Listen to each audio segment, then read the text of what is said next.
O mercado de fundos imobiliários segue desabando. Nos últimos meses já foram mais de 11% de queda. E já tem muita gente falando sobre isso. Muitos investidores vendendo suas cotas depois disso. E aí, se a gente for fazer uma comparação bem simples, pegando o IFIX com o CDI nos últimos 5 anos, a gente vai ver que perde de lavada. E é esse mesmo momento em que o IFIX perde os 3.000 pontos pela primeira vez desde maio de 2023. Se você tem fundos imobiliários que estão no vermelho, faça isso que eu vou te dizer nesse vídeo de hoje.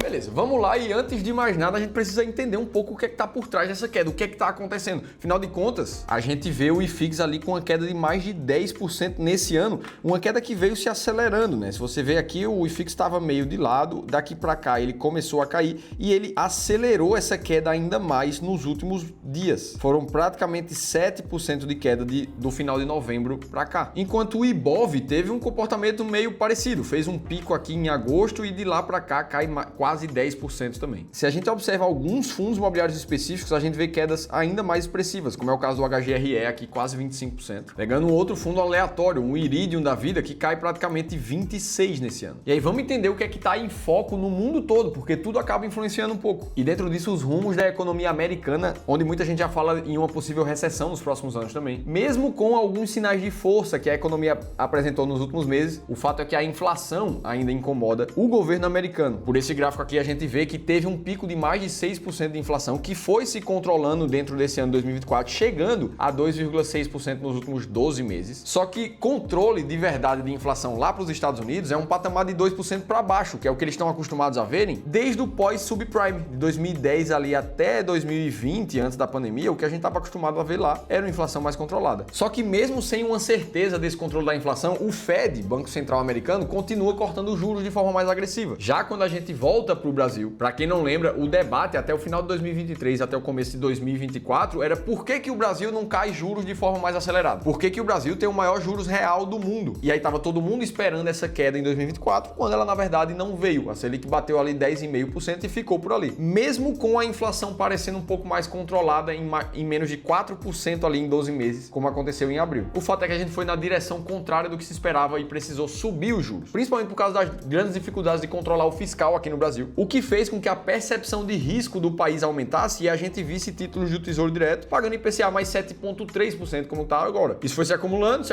as taxas de juros futuros chegaram a bater 13%, ou seja, o mercado estava começando a precificar uma Selic a 13% já na metade desse ano, e agora a gente já fala de Selic a 15% nos próximos 2 anos. Tá, Felipe, mas o que é que isso significa para o mercado de quem investe em fundos imobiliários? Exatamente essa diferença do ponto de vista. A gente esperava que a Selic caísse e ela não caiu. Antes da gente entrar em 2024, o que a gente via eram notícias como essas aqui, ó. 3 fatores que podem fazer os fundos imobiliários dispararem em 2024. E isso não acontece por acaso. Se a gente for observar a correlação entre taxa Selic na linha azul com o IFIX na linha laranja, o que a gente percebe é que em ciclos de baixa da taxa Selic, o mercado de fundos imobiliários tende a ter ciclos de alta, e o contrário também é verdade. Em ciclos de alta da Selic, ou o mercado fica meio de lado, ou ele cai lentamente ao longo dos anos. E aí a gente precisa lembrar que o mercado de fundos imobiliários ele tem praticamente 2 grandes diferentes tipos de fundos: os fundos de papel e os fundos de tijolo. As variações da Selic afetam de forma diferente cada um deles. Por exemplo, o fundo de papel, que normalmente é um fundo que tem CRIs ali dentro da carteira, ele basicamente empresta dinheiro para empresas e ganha juros em cima disso, como é o caso do próprio KNCR11, por exemplo, que quando a gente vai observar para dentro da carteira dele, quase 95% dos CRIs são atrelados ao CDI, com a taxa de CDI mais 2,38% ao ano. Então o que a gente entende disso é que o pagamento de juros dele vai ficar sempre em torno de CDI mais 2,38%. Se o CDI sobe, é natural que esse dividendo desse fundo suba. E o contrário também é verdade. E é por isso que no leve ciclo de queda que a gente viu da Selic, caindo cerca de 3% ali no ano passado até aqui, o dividendo desse fundo também caiu junto. Só que com a volta da alta da Selic, chegando no seu patamar de 12,25 agora, o que a gente espera é um aumento de dividendo novamente, sempre com uma defasagem de 3 meses. Então, esse aumento recente da Selic só vai aparecer no dividendo do KNCR daqui a 3 meses. Agora, ao mesmo tempo em que o dividendo sobe num momento como esse, a cota do fundo imobiliário sofre o que a gente chama de marcação a mercado, que é o que acontece com títulos de renda fixa como o próprio Tesouro IPCA+.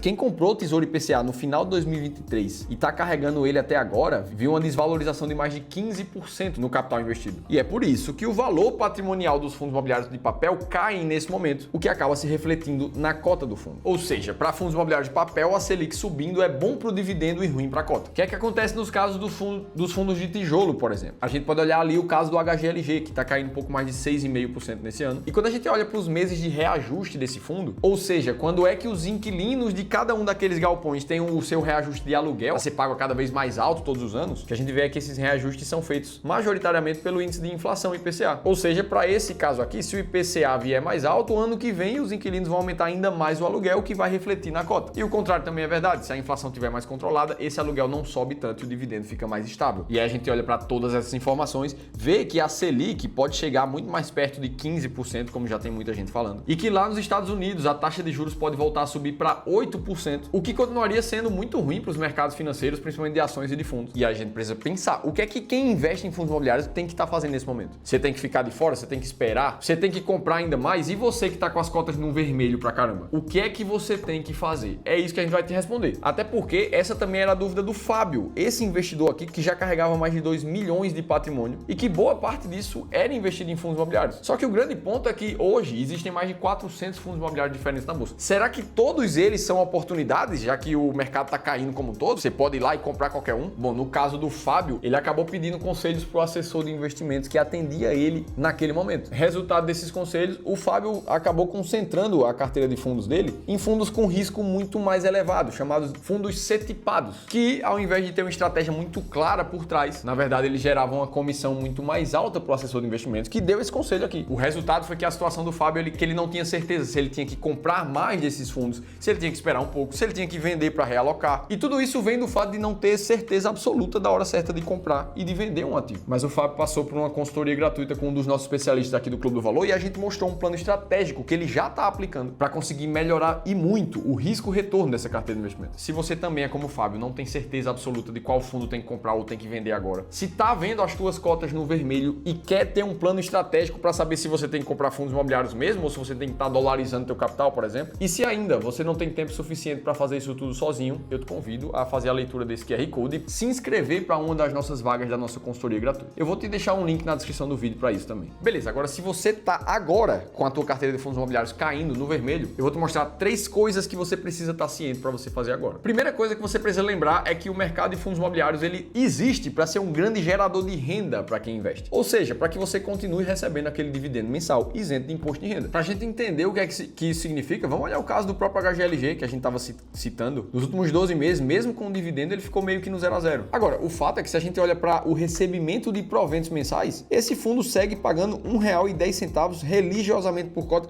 desde o ano passado. E o que acontece normalmente é que quando o fundo passa por um reajuste de aluguel, a gente vê esse dividendo crescer como uma escadinha. É o que se espera de um fundo de tijolo que está com uma vacância muito baixa. E é por isso que grandes gestores de fundos imobiliários do país, como o pessoal lá da Guardian, reforçam que o retorno total historicamente positivo advém principalmente dos dividendos recebidos ao longo do tempo, no caso dos fundos imobiliários. Ou seja, é necessário ter paciência. Inclusive, quando a gente vai comparar o dividend yield atual dos fundos imobiliários com as próprias rentabilidades do Tesouro IPCA 2035, o que a gente vê é um spread, ou seja, uma diferença de 4 a 5% nos pagamentos de dividendos dos fundos imobiliários, isso isento de imposto de renda. Então, assim, a cotação caiu, mas o dividendo segue sendo distribuído e essa é a principal função dos fundos imobiliários. Coisa número 2 que você precisa estar ciente. Historicamente, os fundos imobiliários entregam mais retorno quando eles são comprados na baixa, quando eles são comprados baratos. Ora, se a gente for olhar de novo para casos específicos, o XPLG com um preço por valor patrimonial de 0,8, quer dizer que você pode pegar todos os galpões logísticos aqui desse fundo e comprar com um desconto de 20% na cota nesse momento. Essa precificação aqui não está muito longe da gente dizer que ela é irracional. E boa parte disso acontece porque mais de 80% do mercado de fundos imobiliários ainda é feito por pessoas físicas no Brasil. Ou seja, é justamente o investidor que na hora que tudo parece muito ruim, ele quer vender as cotas, quer sair do mercado e quer trocar para renda fixa, que está pagando mais com a alta da Selic. Mas na prática, se a gente for olhar para números, olha como é que estava o mercado de fundos imobiliários em julho desse ano. O preço por valor patrimonial já estava descontado. Alguns em 0,97, 0,86, 0,91. Só que o fato é que nesse momento, em dezembro de 2024, o que a gente vê é um preço por valor patrimonial ainda mais descontado para os fundos imobiliários. Ou seja, veio mais queda, mas os fundos ficaram ainda mais baratos. Só que o que a história e os dados nos mostram é que quando você é um pouco mais racional e percebe que o mercado de fundos imobiliários está com preço por valor patrimonial abaixo de 1, como foi aqui no caso de 2013 até 2016 mais ou menos, a performance do mercado de fundos nos 12 meses subsequentes a esse momento tende a ser muito mais positiva, como foi aqui no passado, entre 10% a 40% ao ano, do que o comparativo de quando o preço do valor patrimonial está acima de 1 no mercado de fundos, que foi o que aconteceu entre 2019 até 2020. A performance nos 12 meses seguintes tendeu a ser próxima a zero ou até mesmo negativa. E o bom da gente guardar essas coisas nesses vídeos aqui é que a gente vai conseguir voltar daqui a 12 meses e entender o que aconteceu com o mercado de FIIs. E aí o bom de a gente fazer esses registros aqui nesses vídeos é que a gente pode voltar daqui a 12, 24 meses e entender o que aconteceu com o mercado. A terceira coisa que você precisa fazer nesse momento é investir da maneira certa. Ah, Felipe, mas qual é a maneira exata de saber o que comprar e o que vender nesse momento? E aí a gente precisa voltar para a resposta racional, aquela resposta chata, que é a mesma em todos os momentos do mercado, esteja ele subindo pra caramba ou caindo pra caramba. E vamos tentar ser um pouco racional aqui. Se a gente falar que 11% no ano é uma queda absurda, a gente tá meio enganado. Na verdade, não é tanto assim. Primeira coisa é que se você tá sentindo demais essa queda dos fundos imobiliários, muito provavelmente você tá com capital alocado nessa classe de ativos acima do que você deveria. E lembra que o mercado é feito muito mais por pessoas físicas? Olha o que elas estão pensando nesse momento. Primeiro comentário de um de vocês aqui no YouTube. Quase nunca vai ter valorização da cota. Compensa ou não investir em fundos imobiliários? O cara tá questionando se vale a pena ainda a classe. Ou no caso do Carlos, no Brasil, diante desses panoramas, vão acabar com os investidores. Mais um investidor que tá revendo ali as suas cotas e muito provavelmente vai chegar uma hora que ou ele vai parar de investir ou ele vai vender o que tem. E uma das melhores coisas que a gente pode fazer em momentos de turbulência como esse é ouvir o que dizem os grandes investidores, como é o caso ali do Joel Greenblatt, o cara que escreveu o livro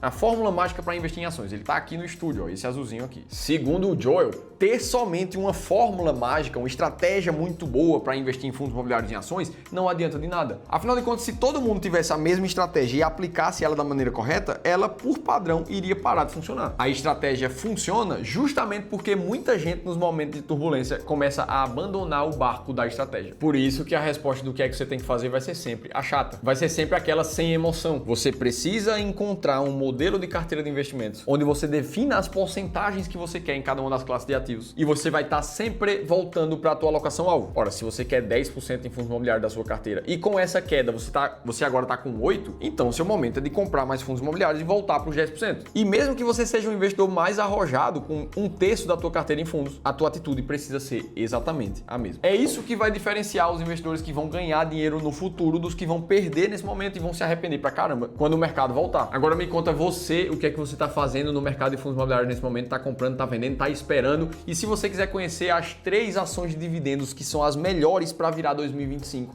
eu preciso que você assista esse outro vídeo aqui. Eu te conto tudo isso em detalhes, vou estar te esperando por lá.